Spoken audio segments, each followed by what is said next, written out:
Yan po magandang umaga po sa inyong lahat mga kapatid. Ito po yung aming inahing baboy. Pinabulugan po namin siya nung February 29 tsaka March 1. So kailan po ba tayo pwedeng magpakain ng gestating feeds? Ayan po. Sasagutin po natin yan. So ito po siya. Bali yung edad niya po is mga nasa 9 months na. Actually, ano na po, magte 10 months na po siya. Pero po, para po ma-prepare po yung kanyang matris, pinakakain na po namin siya ng gestating feeds nung nag 6 months po siya. Kasi po, meron na pong mga baboy, mga gilt na naglalandi ng 6 months. Pero po kapag ganon, nag-hit na po sila ng 6 months, mas maganda po na sa second hit na po natin pabulugan or mag-AI po tayo. AI, artificial insemination po yon. So, yung akin po, 6 months po ako nagpapakain sa kanya. Nag-start po ako na magpakain ng gestating feeds. Pero po, dapat po pala, nasa 5 months pa lang, pwede mo na siyang pakainin ng gestating feeds para po madali po siya maglandi. Kasi po kapag nag-gestating feeds na po kayo, just make sure lang din po na yung baboy ninyo ay tumitimbang na sa mga 90 to 100 kilos na po. So ito po siya, parang nasa magto 2 months po siya ngayong February 29 eh. So na-AI siya ng February 29.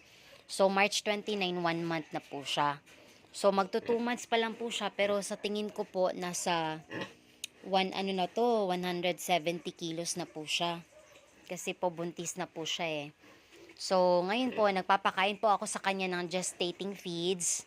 Minsan po ay hinahaluan ko po ng mababangong feeds. Let's say, Piggy Bloom o kaya starter o kaya pre-starter, yun, mabango yun sa kanya.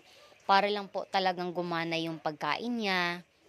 Tapos po kapag buntis na din po yung baboy natin, mga nasa 2 kilos to 3 kilos po siya per day. Kasi po 'di ba buntis, so wag po natin sila paggutuman.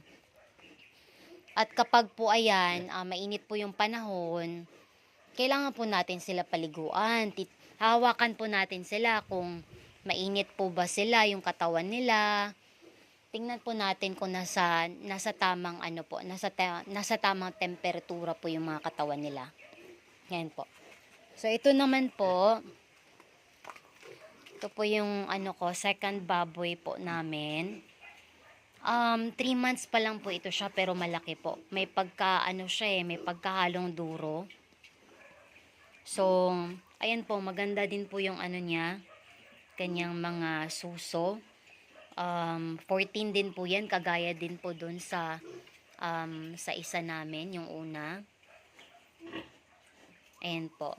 So, nga pala, pangalan nga po pala nito si Bea Alonzo. Ito naman si Julia Montes. Pag nabuntis na po siya, ang pangalan niya na po ay Julia Bontes. Ayan po Oy, gutom na din po yung baka namin.